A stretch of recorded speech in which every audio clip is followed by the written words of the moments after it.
Hey guys, it's Danielle with Take Care Mama, and today I am reviewing the book by James Nestor, Breath, The Science of a Lost Art. You guys, I love reading. I love reading nonfiction, and this is the best book I've read in years. I could not put it down. I picked it up really on a whim. Elizabeth Gilbert is one of my favorite authors and people to follow on Instagram, and she had a post about it. I thought it was called Breathe, not Breath. I don't know if that detail matters, but I assumed it was about like meditation, which I'm obsessed with. So I just picked it up because if Liz likes it, I want to read it, and it blew my mind. So I guess some of it had to do with like deep breathing and meditation, but it is so much more than that, and my mind has been blown and I can't stop talking about it. I read it in one weekend at our cabin. I'm a very slow reader. I could not shut up about this. I haven't been able to shut up, and I'm gonna spew it out at you. I also have a blog post about this. I'd love for you to check it out, takecaremamayt.com. And in there I say, I feel like it's part anthropology, part biology, and part mysticism, and the first two can be such dense topics, and he made it very interesting. He's a really good storyteller and made it personal.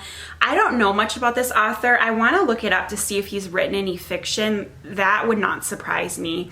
He is just a really engaging writer, and I was hooked. So I guess the main point of this book is we should not be mouth breathing. Obviously we can breathe through our mouth or through our nose, and it's great to have both options, but we are really meant to breathe through our nose as much as possible. And I am a mouth breather. I did not know that I was breathing incorrectly my whole life. I think I come from a family of mouth breathers, and I have just been blown away by the evidence that he pours out about why it's best to breathe through your nose. And there are a few reasons. First of all, our nose is a filter. It gets rid of some bacteria and even viruses, so it's just safer to breathe through our nose. We can kind of ward off illnesses better than if we breathe through our mouth. And also our nose conditions and warms up the air so our lungs can take it in more efficiently. A lot of us are mouth breathers because we feel like we can get more air in, especially during exercise. I'm always definitely breathing through my mouth because you can get more volume of air in, but your lungs can't take all that air in because it's not the correct temperature, it's not conditioned.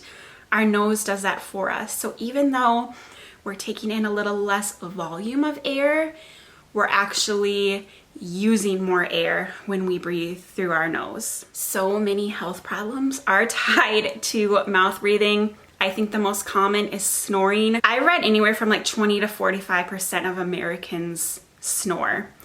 It's very common, and it is 100% not normal. We should not be snoring, and it is tied to breathing through our mouths when we sleep. Snoring can lead to sleep apnea, which my dad has sleep apnea, and that can be a really serious condition and even fatal at times. Chronic mouth breathing can lead to allergies, respiratory illnesses, autoimmune disorders. He talked a lot about psoriatic arthritis, which my husband has, and I'm excited. I'm hoping my husband will try some of the breathing exercises from the books and to see if that has any effect on his symptoms. The anthropology part of this book was fascinated with me. He talked a lot about the primates, our human ancestors, and how just they were so different than us. They didn't have any allergies or respiratory problems. And another interesting thing is their teeth were always perfectly straight. Crooked teeth is another thing that comes from chronic mouth breathing. And as our species evolved, our brains became bigger, which is awesome, but kind of everything shrunk down. And that is why many of us breathe through our mouth. It made it kind of more difficult to breathe through our nose naturally. He also talked about a lot of indigenous cultures will actually shut their babies' lips as they sleep to train them. Breathe through your nose, breathe through your nose. And even Norma is 17 months and I've been observing her and she definitely is a mouth breather. So we've learned at a young age to breathe through our mouths, many of us, when the nose is the better way to breathe.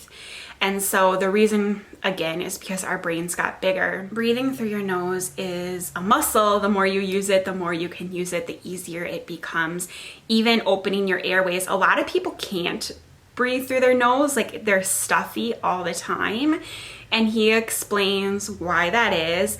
And the more you breathe through your nose, the more it will naturally clear up. So you can even set a timer for like 10 minutes and just do some good old nose breathing.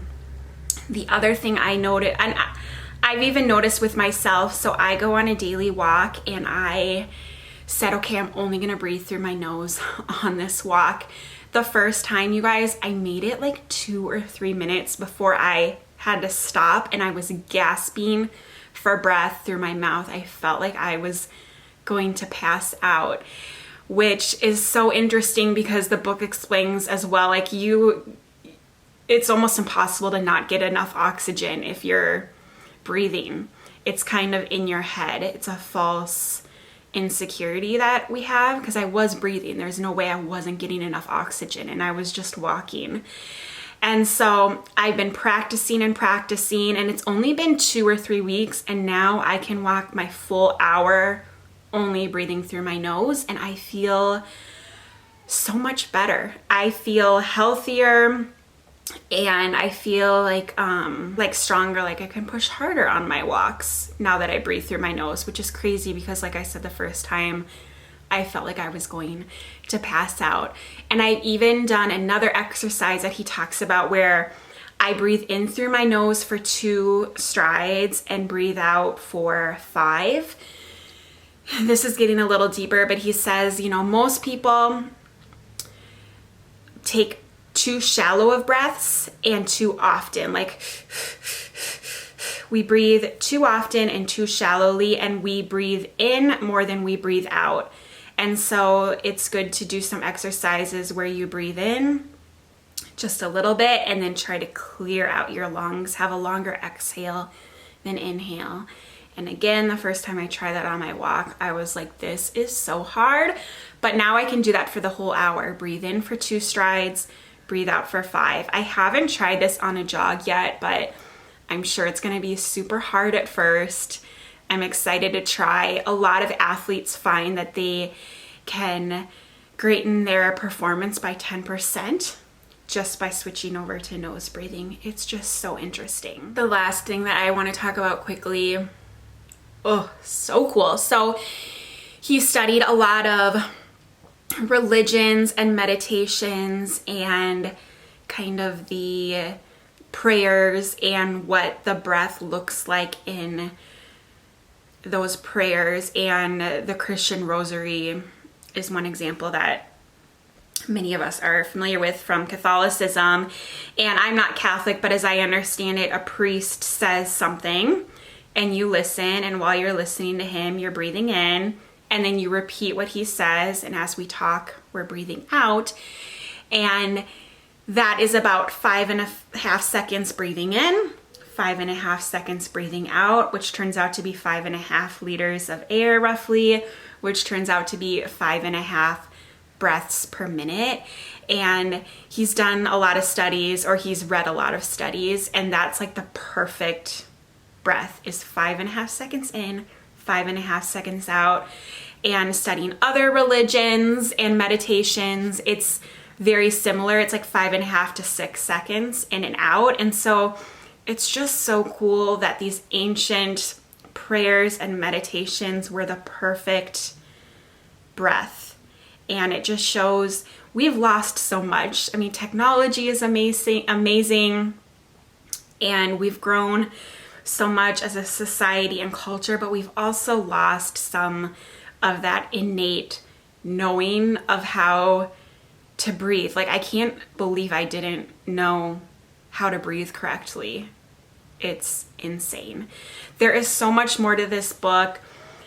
Studies of people healing really amazing conditions just through breath work. I loved this book so much. I'd love to know if you've read it. I'd love to know if you do pick it up and read it. And I'd love to chat and compare notes, because I want my husband to read it just so I have someone to talk to. It was really cool. I was only 20 pages in and already obsessed. And we were on a long drive and I was talking about it, and all of a sudden the author was on NPR being interviewed, so we got to hear that. And that was really interesting as well, because he, in the interview, talked a lot about COVID and how that can be related in our, in how we treat it. And I mean, COVID is a respiratory issue, which again can be made worse through mouth breathing. And so it was just interesting to bring it up to that very current event.